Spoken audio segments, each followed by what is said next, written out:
Agora, du coup, pour l'anecdote, c'est une initiative qu'on a eue entre potes suite aux émeutes.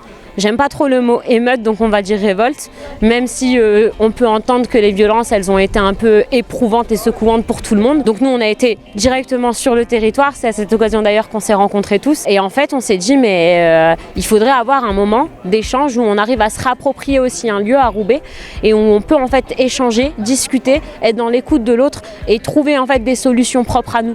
Parce que la magie des émeutes, c'est que quelque part, malgré tout ce bruit, on a réussi à trouver un refuge silencieux et dans le silence, dans ce silence-là, ce calme-là, avoir des idées en fait d'amélioration, des idées qui peuvent nous pousser à aller beaucoup plus loin. Donc on réfléchissait et en fait pour le coup, la petite anecdote, c'est que à chaque fois je passais devant en fait cet amphithéâtre et je rêvais un peu secrètement d'organiser quelque chose ici. Et là j'ai trouvé que c'était fort parce que le terme agora qui renvoie directement du coup à l'espace public où on prend la parole, l'amphithéâtre. Je me suis dit mais tu sais quoi, c'est l'occasion de lancer en fait Agora. Et on a lancé Agora Roubaix. Agora.Roubaix sur Instagram, première édition. On parle aujourd'hui des violences policières, mais demain on parlera de gentrification et après-demain de féminisme et après-demain de pas mal de thèmes qui nous stimulent et qui poussent à la réflexion au sein de notre communauté. On a l'occasion aujourd'hui d'avoir avec nous un peu de monde, du beau monde, pour pouvoir discuter tous ensemble. Vous le connaissez certainement déjà. On a l'occasion d'avoir Monsieur Saïd Bouamama. Donc j'aimerais que vous fassiez un maximum de bruit pour lui, s'il vous plaît. C'était pour nous une évidence d'avoir Saïd Bouamama, qui est sociologue roubaisien et qui fait un travail extraordinaire, notamment sur les violences policières. On a également eu David Guiraud, qui lui en gros, c'est plus... Comment dire, on lui en a parlé, l'initiative lui a plu.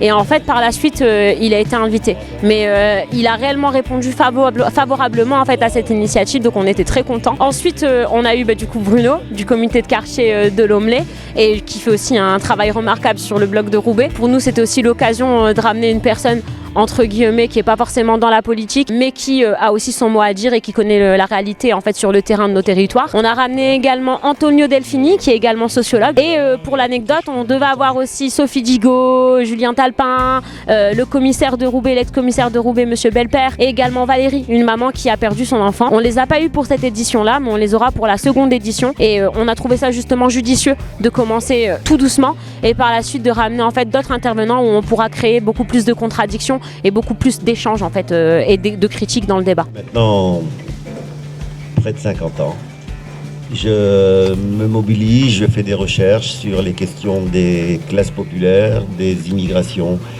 des violences policières, parce que ce n'est pas une question nouvelle. Je travaille sur, notamment, j'en parlerai tout à l'heure, mais un bouquin qui s'appelait Démobiliser les quartiers, qui travaillait sur les techniques de gouvernement pour justement contrer les mobilisations dans les quartiers. Donc du coup, il y avait certains éléments qui étaient intéressants quand ils allaient parler du travail qu'ils avaient fait par exemple en 2005 lors des émeutes avec Zied et Bouna, et également en fait tout ce racisme un peu systémique qu'il peut avoir au sein de la police et médiatiquement parlant, comment en fait quelque part on va aussi renvoyer les jeunes de quartier à quelque chose de très primaire. Voilà, votre colère elle est très primaire, elle mérite pas en fait d'être politisée, elle mérite pas même d'être entendue. Il y a eu aussi ce moment d'échange avec le public, voir comment chacun d'entre nous a pu ressentir la chose. On a demandé à chaque participant en fait d'écrire une émotion, ce qu'il a ressenti sur un petit post-it, et c'était l'occasion avec un seul mot fort de se dire voilà, qu'est-ce que tu as ressenti pendant ces événements. Et au final, c'était aussi en fait l'occasion d'échanger, de voir un peu comment chacun a pu en fait le vivre. C'était un moment vraiment d'échange et de partage, et c'est vraiment l'objectif. Échange, partage, écoute active